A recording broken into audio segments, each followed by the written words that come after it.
Hoy te presento las historias de los 5 hackers más famosos. Pero antes quiero invitarte a que te suscribas a mi canal de información y curiosidades, que sé que te va a gustar.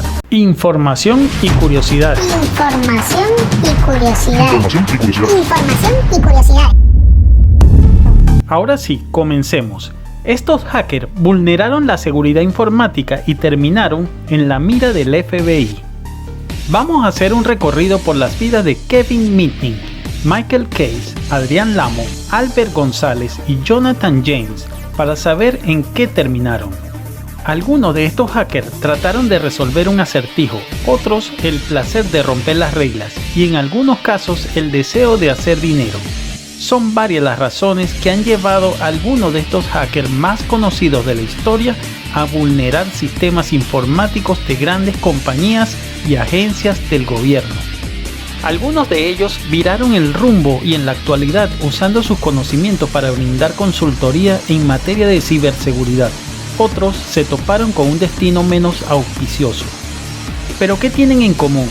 Son mentes agudas y un tanto de pensamiento lateral que les permitió crear puertas traseras en sitios que, al menos en aquel entonces, parecían seguros. Es cierto que con el paso de los años se reforzaron las medidas de seguridad y de la mano de esta tendencia también se complejizaron los ataques. Es cierto que con el paso de los años se reforzaron las medidas de seguridad y de la mano de esta tendencia también se complejizaron los ataques. Hoy tenemos un mundo cibernético mucho más seguro que hace 15, 20 o 30 años, cuando muchos de los hackers retratados en esta nota hicieron de las suyas.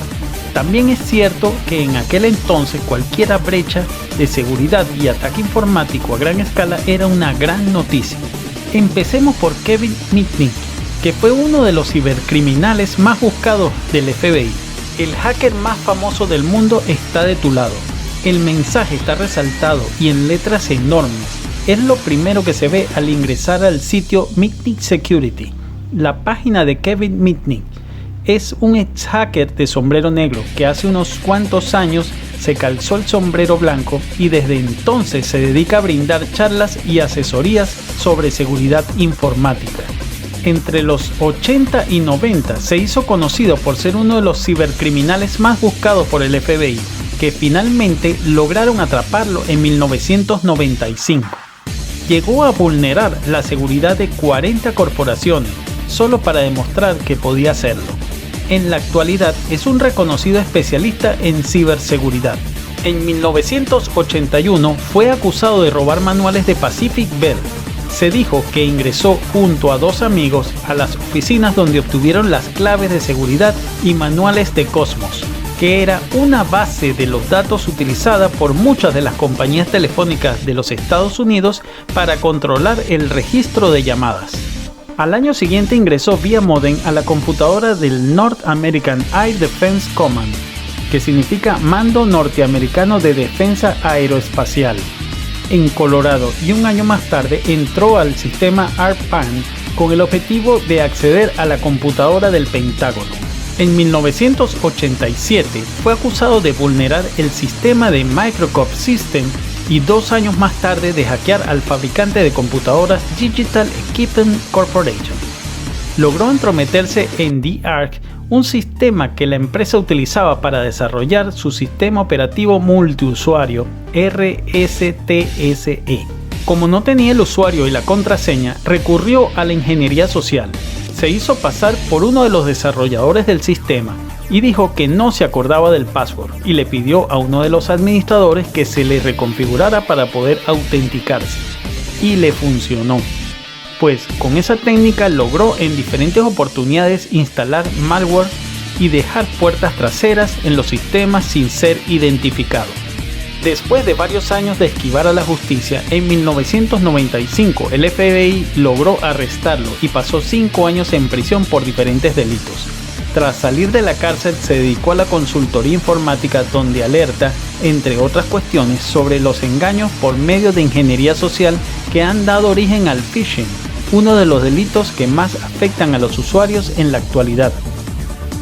Escribió 4 libros, uno de ellos es Un fantasma en el sistema, donde cuenta su historia y comparte algunas reflexiones que aprendió en el camino, como por ejemplo que la gente suele ser el eslabón más débil de la cadena de seguridad o que jamás fue capaz de robar dinero. Según él, hackear era una forma de enfrentarse a un desafío difícil de resolver, y eso es lo que le daba placer. Ahora vamos con Michael Case. Fue el niño de 15 años que logró derribar a gigantes informáticos por un rato. Michael dijo en varios reportajes que su intención no era ganar dinero, sino simplemente demostrar a otros hackers su capacidad. Michael Case es hoy día un experto en seguridad informática, pero en su otra vida se hizo conocido con el apodo de Mafia Boy. Se lo ganó por haber realizado hace poco más de 20 años uno de los primeros ataques de denegación de servicio, DOS, por sus siglas en inglés, registrados en la historia. El 7 de febrero del año 2000, el canadiense de apenas 15 años logró realizar una serie de ataques de DOS, que significa Sistema Operativo del Disco, dirigidos a sitios como Amazon, eBay, FIFA, CNN y Yahoo. Ese tipo de ataques consisten en el envío de una serie de solicitudes que superan la capacidad disponible, con lo cual se logra que el servidor interrumpa y se caiga el servicio. Según dijo en varios reportajes, su intención no era ganar dinero, sino simplemente demostrar a otros hackers su capacidad. Su amor por las computadoras comenzó a los 6 años cuando obtuvo su primer PC. Unos años más tarde, Case obtuvo una prueba gratuita de AOL, American Online, para navegar por internet. Cuando expiró el tiempo de ese beneficio, él se ocupó de resolver el problema fácilmente. Con tan solo 9 años hackeó el sistema para permanecer conectado más allá del periodo de prueba de 30 días. Así fue ganando interés en ese mundo y en el año 2000 lanzó el ataque que lo hizo famoso. En pocas horas había derribado algunos de los sitios web más importantes. Fue juzgado por más de 50 delitos y finalmente sentenciado a 8 meses en un centro de detención juvenil. En la actualidad, Case trabaja como especialista en ciberseguridad y asesora a diferentes compañías respecto de cómo cuidar sus sistemas. Un desafío mucho mayor que hace más de 20 años. El mundo digital, según dijo en una entrevista con NPR en el 2015, es mucho más aterrador hoy que en el año 2000. Seguimos con Adrián Lamo, llamado también como el hacker vagabundo. Adrián Lamo, que se hizo conocido por haber delatado al entonces soldado Bradley Manning, hoy llamada Chilsea. Lamo fue quien contó que Manning había filtrado información confidencial sobre el ejército y los servicios secretos de los Estados Unidos a Wikileaks. Se enteró de la filtración y una confesión que hizo Manning en un chat. Manning divulgó al portal fundado por Julian Assange miles de documentos clasificados sobre la guerra en Afganistán e Irak, donde se incluían cables diplomáticos y el video del ejército conocido como asesinato colateral, donde se ve cómo un helicóptero estadounidense mataba a un grupo de civiles en Irak, dentro de los cuales habían 2 periodistas de la agencia de noticias Reuters. Antes de aquel episodio ya era conocido en el mundo cibernético. En febrero del 2002 hackeó la red interna del New York Times, ingresó al sistema del periódico accediendo a información personal de los colaboradores y modificó las bases de datos para incluir su nombre en la lista de los columnistas. También utilizó el sistema LexisNexis.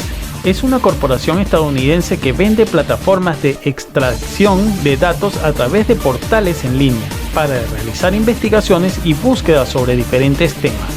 Lamo recibió el apodo de hacker vagabundo porque solía hacer sus filtraciones desde bares, cafés o puntos de accesos públicos a Wi-Fi. Viajaba con frecuencia y durante un tiempo no se le conoció un domicilio fijo. Lamo se movía de un sitio a otro dentro del país porque se sentía perseguido e inseguro en un sitio fijo. El periódico New York Times lo demandó y unos meses después se declaró culpable de los delitos que se le imputaban por haber accedido ilegalmente a los sistemas del periódico.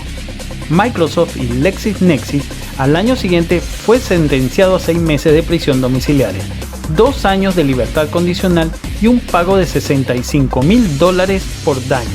También fue encontrado culpable de haber vulnerado la seguridad informática de Microsoft, WorldCom y Yahoo.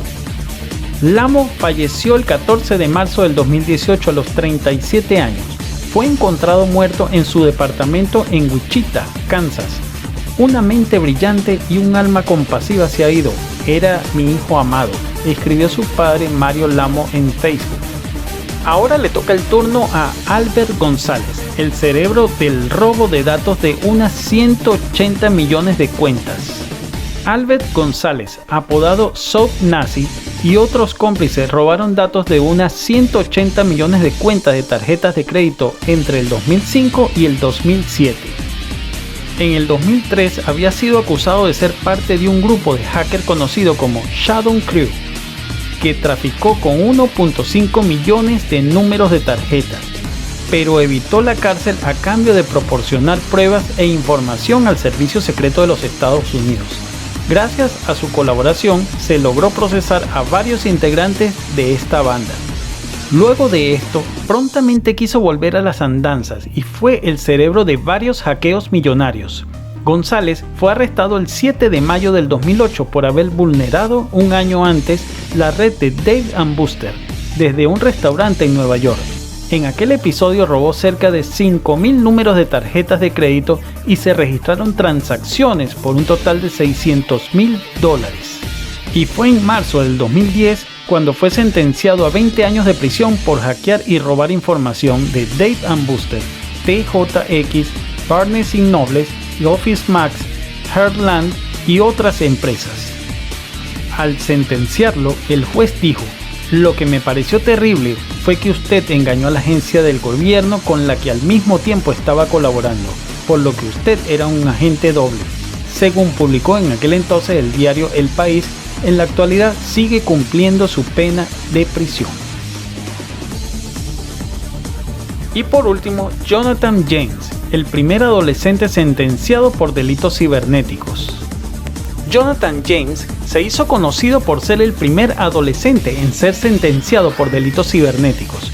Tenía 16 años cuando fue condenado a 6 meses de arresto domiciliario y la prohibición de utilizar computadoras y libertad condicional hasta que cumpliera la mayoría de edad.